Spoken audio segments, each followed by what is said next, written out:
We've got Atlanta Falcons safety Jaylinn Hawkins on the episode today. What was the grind like being with Cal Berkeley? How about getting to the Atlanta Falcons? Find out in the next edition of Sideline Sports Podcast.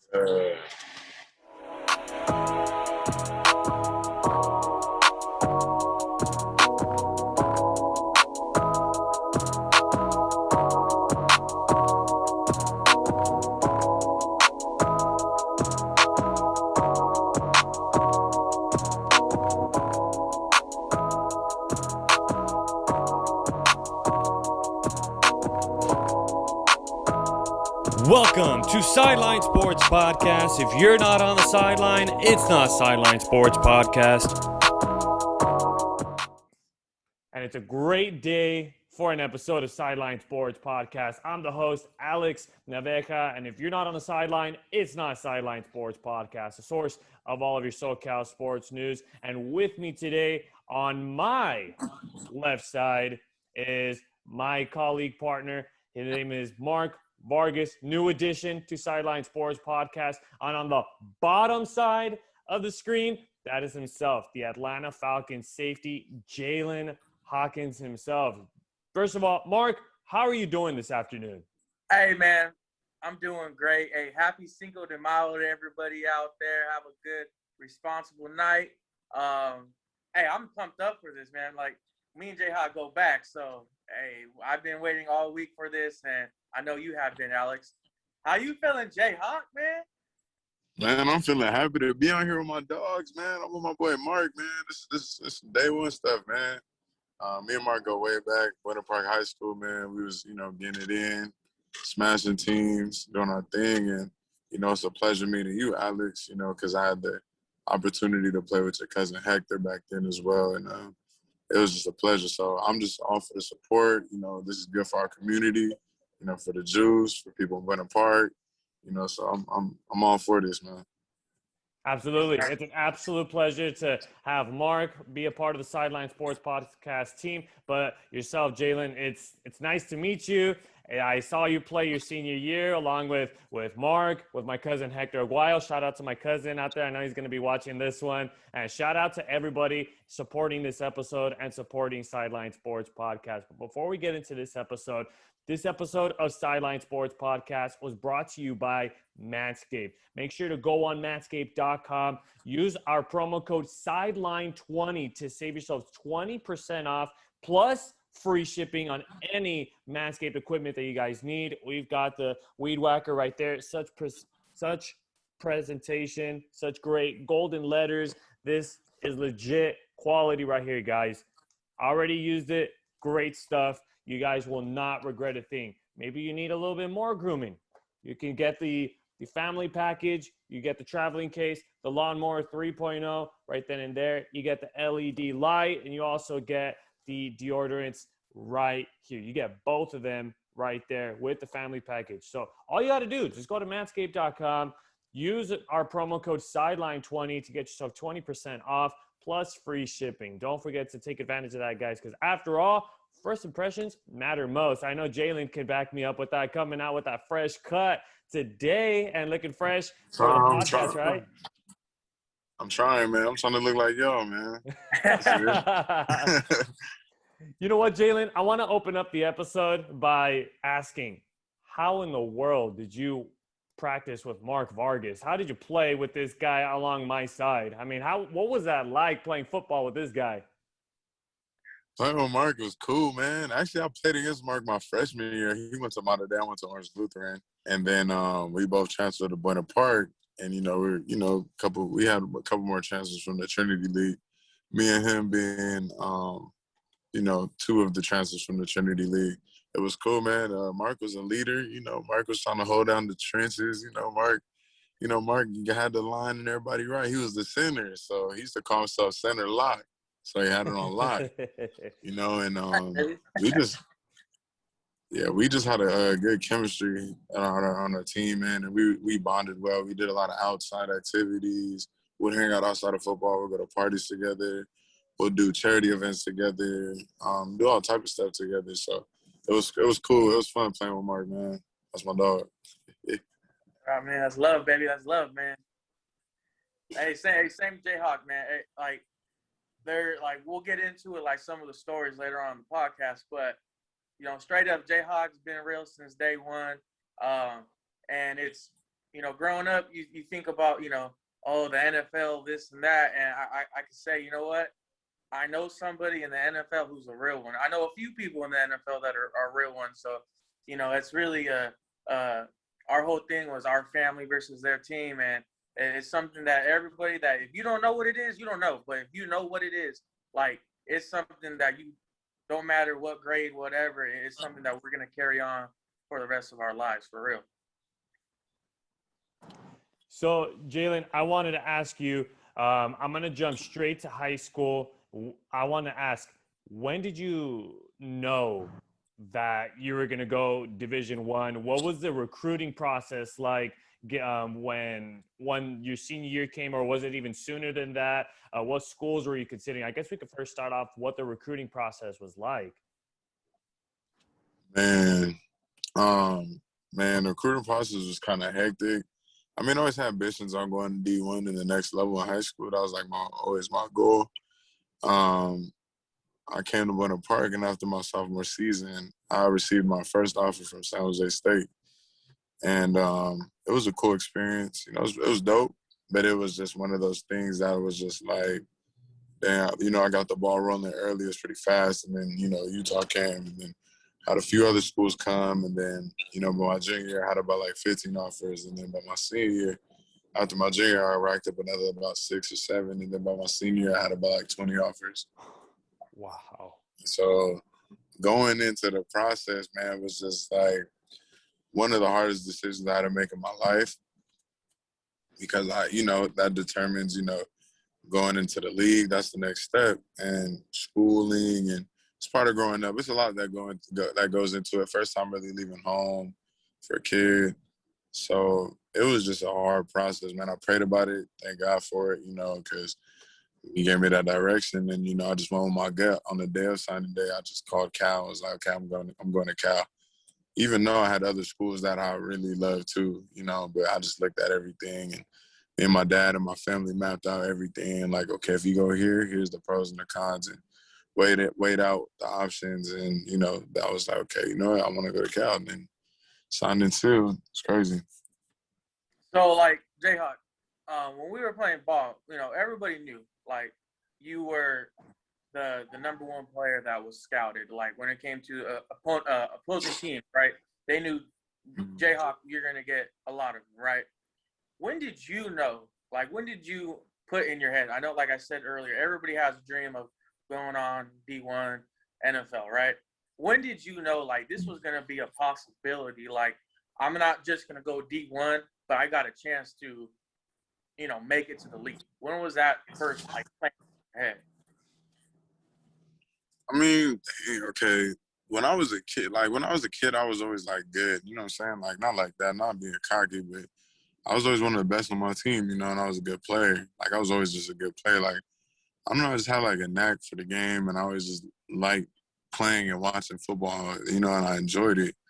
And so, like, I kind of always seen, like, being a kid right before my junior All-American games, Saturday mornings I watch college football games and be like, damn, I got to be me one day, like, on the screen on Saturdays. Like, I'm seeing everybody doing it. And then after I got my first offer sophomore year, it was like, okay, I for sure have a scholarship. I'm blessed enough to earn a scholarship, man, so thank God for that. And I was like, going there, I always had thoughts. Like, I always thought the best for myself, and I was optimistic, so I thought the best. But when I first got to college, it looked good. Everything was looking good, but it didn't go like how I wanted it to go. The journey went completely opposite than I thought. I thought I was going to play offense. And, I offered to play defense just because, I was like, what?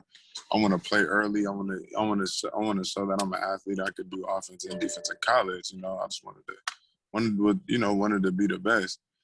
And I ended up, the coaches were like, we're going to keep you on defense. And I'm like, oh, like, this wasn't my plan to play safety in college. I was like, nah. Play safety in high school, I was good at it. I had some offers for it, but I really wasn't a plan. Like, I wanted to play offense. So then, you know, we're an offensive-based school. That's why I went to Cal, too. So, and then I had injuries, too. I had 2 injuries back-to-back. I had to get 2 back-to-back surgeries on my ankle and on my shoulder. And it was just like, damn, like, you know, maybe I might not go to the league. I might be an injury-prone player, you know. Like, I didn't know. You know, I had those thoughts in my head. Like, I knew I was good enough. Like, okay, I'm good enough, but at the same time, but my body allowed me to do this, like, you know, and then people were getting ahead of me. It was a lot of stuff I was going through, like with depression, but I was always positive, but still going through it, man. And it was tough. It was one of those things that made me stronger. And I thank God because God helped me out through that. And after that, you know, I came back and I started a few games. And then I started the following year. And then I was like, okay, you know, like I did solid, you know, like my redshirt sophomore year, I did solid, you know. I got more work to put in. And then my junior year, that's when I knew, I'm like, okay, I'm getting drafted. Like, God willing. It was in my head, God willing, but I just produced. You know, I had 6 picks that year. The year before that, I had 1 pick. I had one or two, 1 pick. 1 pick, one forced fumble, something slight. But it was okay, I'm going to just build on it. So Fuentes is right here. But hold on, so Fuentes. It's always serious. That's My bad, what's up, y'all? It's a cut that out. Okay, but back to the story. So I produced, man, and I mean my sophomore year I did good too. My freshman, I knew I was okay. There's a possibility of me going to the league, but I really wasn't trying to think about all that because that's a long way ahead. I was just trying to think about doing good at one thing at a time. So then I was like, all right, you know. And then my junior year when I got 6 picks, I was like, oh shit, I might leave. Oh man, I might leave. And then my bowl game, I had 3 picks, and I was like, yeah, I had a very good season.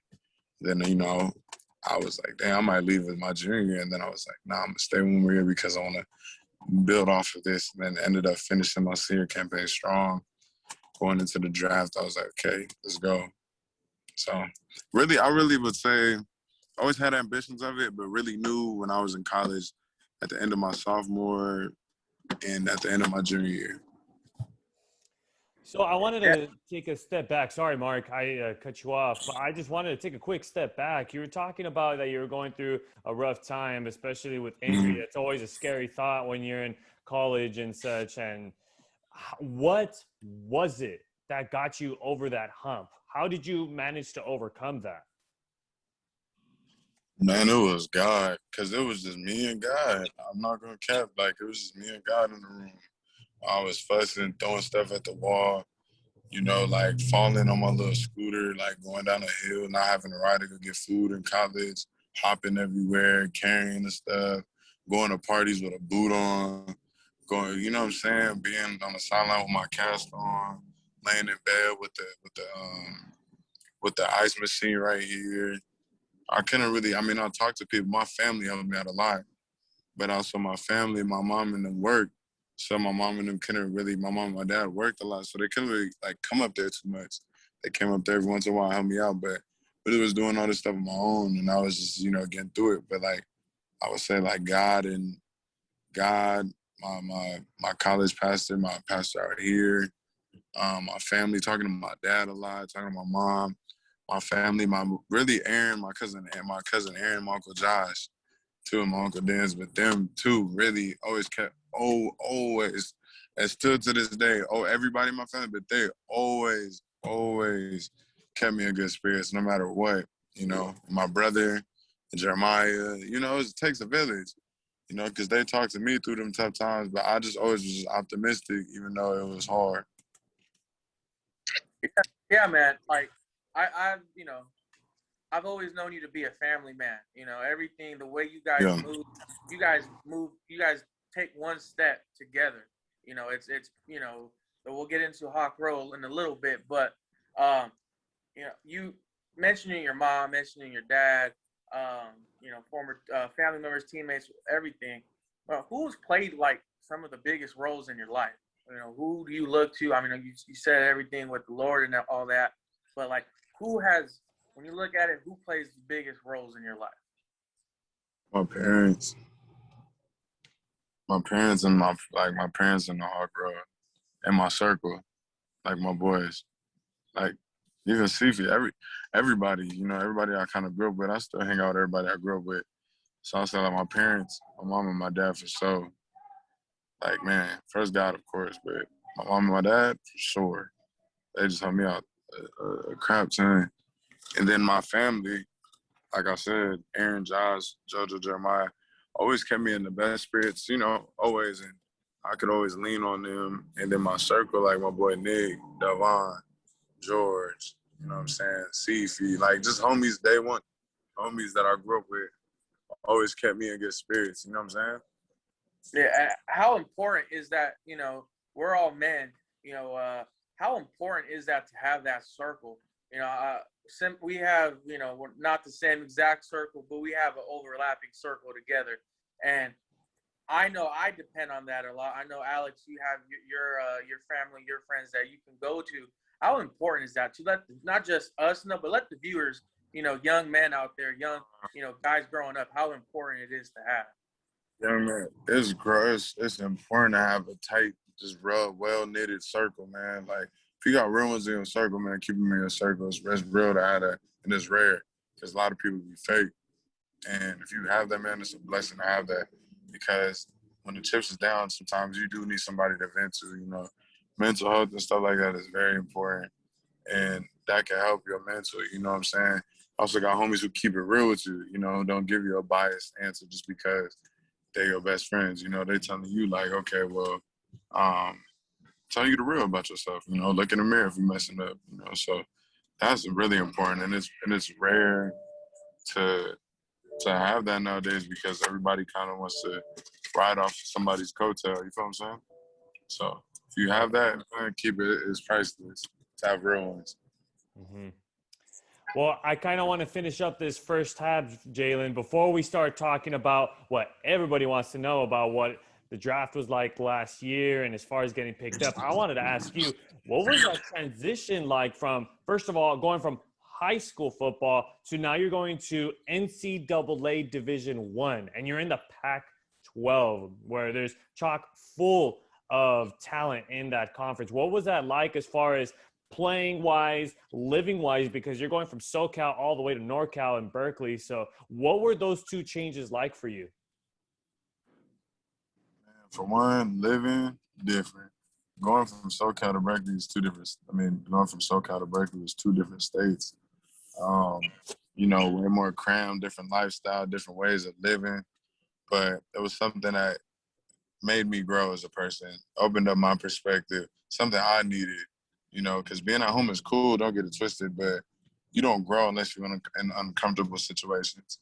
So I got put in a lot of uncomfortable situations, like living in places that were nice, but it was uncomfortable because I didn't grow up in this, the way of living, the scenery. It was beautiful, but it's just still not home. Home is home.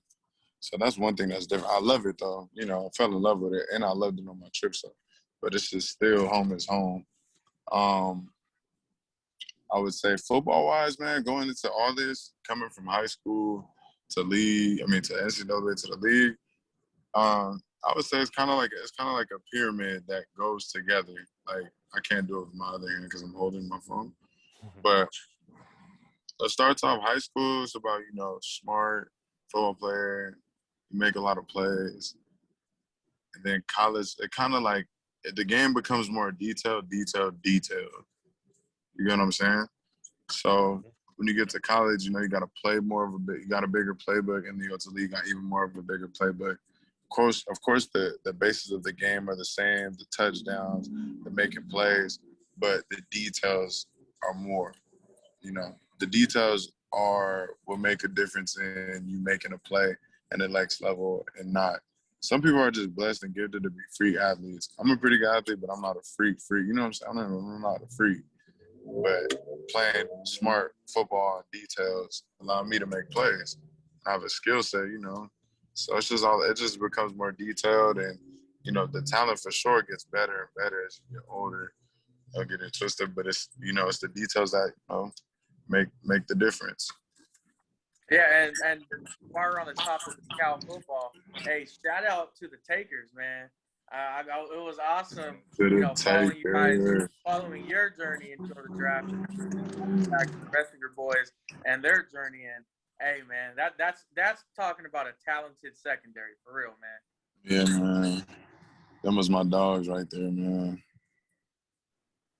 So let's go ahead and take a quick break. When we come back, we're going to go ahead and talk about what everybody wants to know about that 2020 draft, the feelings you had, the nervousness of getting picked up, and we'll also talk about that first year, knocking that one, putting that one in the books, where if you're not on the sideline, it's not Sideline Sports Podcast, a source of your SoCal sports news. We'll be right back. This is Hector Aguayo, the long snapper for the Santa Ana Dons, and you're watching Sideline Sports Podcast. We'll bring you second half of the interview with Jaylinn Hawkins, the safety for the Atlanta Falcons. Once again, I'm Alex Naveja, and again, along me on my other side is my football insider, Mark Vargas with Sideline Sports Podcast. First half, we were talking all about Jaylinn Hawkins' journey as far as high school was concerned, how he made it to Cal, and the number of programs that were interested in Jaylinn. And now let's talk about the money question as far as your senior year. It comes down to it. You're crossing your fingers to get into the draft. Now, you enroll for the draft your 2020 year. First of all, before we even talk about the selection that they choose you, what was it going through your mind throughout that whole entire draft? Man, that was probably the craziest experience I ever experienced. I didn't know what to expect. My agent just telling me, like, man, we got a whole bunch of type of grades from second, third, fourth, fifth, sixth, seventh. Had two teams say I wasn't even on their draft boards. So it's just a lot. I don't even know. And then they're saying some people say I could slip. Some people say I could be like, pick. Day 2, could be day 3. It was just a lot of stuff going on, man, honestly, and I didn't know what to expect. I just kind of was just like, I came to a point, I had to talk to my dad. I always remember this, and he was just like, man, you got to look at life with a complete 360 right now, and where you at regardless of where you get picked and where you got. It's not the end road, and this is a blessing because you're getting a head start, and this is something you've been wanting to do your whole life. And I was just like, man, you know what?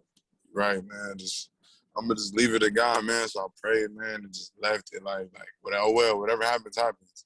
I don't know what's going to happen. And early that morning, I got that phone call, man. And right then, everything just switched. I was like, whoa. It just felt so surreal. Like, oh, it felt like I hit the lotto. Like, it's crazy. Like, whoa, like, I'm about to what? Oh, I was so turned up. Just excited for the opportunity to play football in the league. Yeah, man, I felt like I hit the lotto seeing you get, man. I got drafted. It was in the morning, right? It was pretty early on, right? And yeah, it was very early. I remember seeing that, just like, man, just filled with so much happiness to see that, you get to reach your goal and, not done with all your goals yet, but you to get to that first step of reaching the ball was amazing. So now that you're in the league, right, you got drafted. You get to Atlanta, right? Well, how was the whole first year? I know there was, probably a million different things thrown at you, and to talk about it, it was the COVID whole pandemic, the whole COVID season. So, I know. Let's hear about that. And going to the league was a lot of people think going to the league actually is like one of the hardest things because I'm in a place where I've never been to before. I'm figuring out my house and figuring out my lifestyle, figuring out my routine, figuring out how to take care of my body more. Just figured out a lot of things, you know what I'm saying, that helped me elevate my game while I'm in the league. Coming from a good college helped my practice habits and stuff like that. So the football part was like, yeah, also another curve because you got some more detail. But football is football, but it was, another learning curve. But I would just say, like, it was just a big adjustment. But I went with it well, and I learned a lot, and I also gained a lot, and Also learned a lot on the field, playing, and so it was just I would say it was a pretty good first season, so it was a blessing, so I can't complain. What were a couple of those things that you did learn from being in the league and stuff? You mentioned that you learned a lot. Yeah, I learned how to up my routine more, take care of my body more, eat different. I eat different. I used to eat bad. Now, because I'm a big foodie, but now I eat a little. I eat good, but more stuff that's healthy for me. I enjoy. I figured out you figure out yourself. You figure out what you love to do and enjoy. I fell in love with football even more. Became more of a competitor because I actually like doing this, and when this is your only responsibility, it's kind of okay. You figure out if you really love it or not. Too. And especially with having the money and all the fame, figure out if you really love the game. And I was like, yeah, no, I love the game. I'm willing to do whatever it takes, and I enjoy doing it.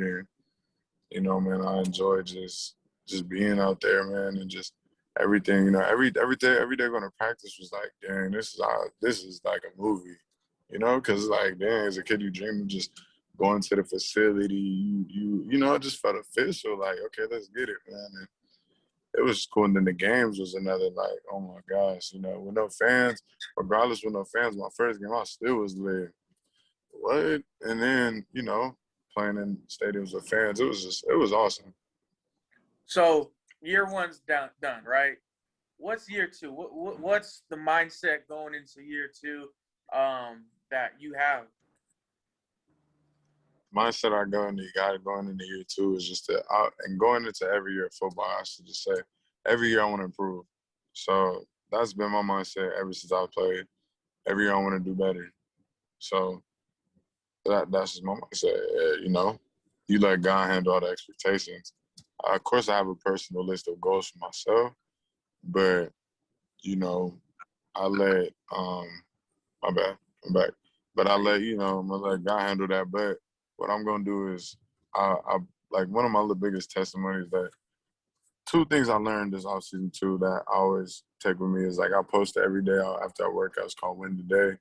Is because preparation is key, and you gotta execute and do things one step at a time.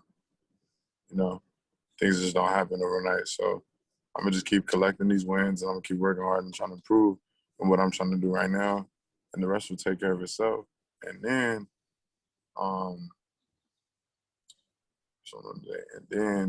like I said, I just want to keep improving, man. And that's mental, with my mental, getting closer to God. A lot of stuff, my mental in the game. I just want to, improve from last year and have a better, season. And I really want to win with the squad. Yeah, no, definitely, man. So everybody wants to talk about the on the field stuff. Everybody wants to talk about getting to that level. Well, what's the life outside of football? What do you got going on? Any business, Oh man, experiments yet? What's that? Yeah, man. I got my own brand. This is my logo, made by my boy Matt Seafy. Okay. Jayhawk brand, you know what I'm saying? Right now I have fan merch, Jaylinn Hawkins, 32.com. If you guys want to go check it out, you guys can buy some stuff. But I'm dropping a whole new collection coming this fall for fans. Basically, what my whole plan is to merge the gap between fan merch and high-end streetwear fashion. So my stuff will be better quality, actually wearable. As you can see, it's a trucker hat. You can wear it anywhere. You can wear it to a party. I want my fans to be as creative as I am in the way I dress. And I'm not only fans and Falcons fans or whatever. So that's my main goal. I've been doing that. I've been doing a lot of creative stuff. Also been doing charity events. I did a Honey Baked Ham giveaway for Christmas. I just joined my boy, the guy Sims, and his father. And it's all day I dream about success corporation and their shoe drive in LA. So I'll be out there, supporting the kids, helping the kids, donating some hats, stuff like that, teaching kids about, life lessons and, keeping them right. Also doing the dinner drive that I kind of an annually thing I do at the end of this year for graduating students. So I'll just be doing a lot of stuff to, I love helping the community. I also love stuff that's, brand me and other sources of income, stuff like that, man. I'm kind of a businessman, I would say. That's right. You're a super busy guy, man. That's great to see. Great to hear it, man. We'll definitely put your business, the website, down in the description below. But answer this question for me: where can they find you at? What's the Twitter handle? Yeah, y'all can find me, man. Man, y'all can find me on the gram at Jaylinn Hawkins. That's just the name. Y'all can find me on Twitter at JHawko, JHAWKO 6. That's my Twitter handle. Y'all can find me on Snapchat. Snapchat is Hawkboy Jayhawk. Actually, just Jayhawk. You guys can subscribe to my Snapchat. Yeah, you guys can find me there, and see my day-to-day, see my lifestyle. If you got any, you guys want tips or have any questions, y'all can just hit me up. I'll respond to my DMs.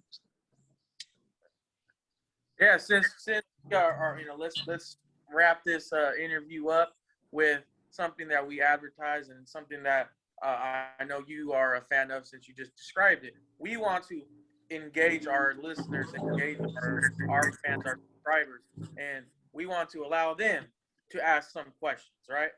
And so we got a few questions today, but we got 3 of them for you right now. Let's get it. The first one was, which we had 3 people ask, was what piece of advice would you give high school athletes today? I'll give high school athletes the best advice I'll give them is really, because you can't get a D1 scholarship without grades. So really be on your grades and really be about your business. It's cool to have fun, but really figure out why you playing football. You know what I'm saying? Because that'll help internally motivate you to do the right things. It'll internally motivate you to get good grades, and it'll internally motivate you to work even harder and separate yourself and really, not take it serious, but, take it professional at a young age and really attack the grind, really work hard. Hard work is, you got to work even harder, as levels go up. So hard work is a characteristic that, you really need, especially playing in sports. So hard work, dedication, and grind, and don't give up. Just be humbled always, no matter how big or where you at in life, because you can always get knocked off. Yeah, and then the next question of the fan questions was, what was your favorite game day meal / game day dish, or what's your go-to? Pastas, any pastas. I love pasta for the game. I don't know why. I could always be settled with some pasta, some vodka pasta. Good. That's good. Nice. And then the final question that we had was, what size T-shirt / what colorway New Era cap would you want from Polar Bear Inc., official partner with Bone Thugs and a family affiliate of the Sideline Sports Podcast? Man, the colorway. This is a tough question, man. Honestly, man, y'all give me something something swaggy, something vibey, something different. I don't really care. I'll put stuff together. So, something vibey hat colorway, though, I would say, either a navy blue or, a navy blue or, a pink, something just different. Something different. Something like a vibe with, yeah. That'd be cool. I appreciate that, yeah. All right, Jaylinn, I'm going to put you in the hot seat very quickly. Mark and I have a question to ask you. Who should be the next guest? Who are you tossing the football to next? That boy Nick Needham.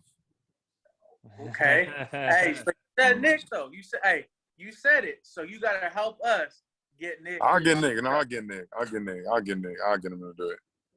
For sure. Well, there you have it, guys. Jaylinn Hawkins himself, the safety for the Atlanta Falcons. Thank you so much, Jaylinn. It has been an absolute pleasure to have you on the podcast. Nothing but great vibes with you. Man, appreciate y'all, man. Thank y'all, man. It's a humbling experience, man. Good opportunity to just do this with y'all. Thank you for giving me the opportunity, man. God bless y'all, man, for real. Man, appreciate you, Jayhawk, man. Have a good one, man. My dogs, man. Thank you. And of course, make sure I'll put all of Jaylinn's Instagram handles, Twitter handles, everything you guys need down in the description below so you guys can follow him, check out his workouts, check out what's coming up in the season because, hey, sophomore year, always coming up bigger and stronger. And I know Jaylinn can vouch for me on that, so you don't want to sleep on Jaylinn from his sophomore year. So let's finish up the episode by letting you guys know this episode was brought to you by Manscaped. Make sure to go on manscaped.com. Use my promo code SIDELINE20 to save yourself 20% off plus free shipping to get you guys one of these, the family packages. Like we talked about it before, you get yourself the Lawnmower 3.0 right here. Get you guys any maintenance that you guys may need. Even comes with the deodorants inside of the travel case. So just as plain and simple, manscaped.com, Sideline20 to get yourself 20% off plus free shipping. We'll take care of it for you. Don't worry. We got you on that. But I'm Alex Naveca from Sideline Sports Podcast. On my left side is my football insider, Mark Vargas, signing off from this one. Make sure to hit the thumbs up, hit the subscribe button down below because Jaylinn is just the start of what's to come, folks. We're going to grow and grow and grow. Make sure, enjoy the rest of the week. And for you soccer fans, enjoy El Clásico on the weekend.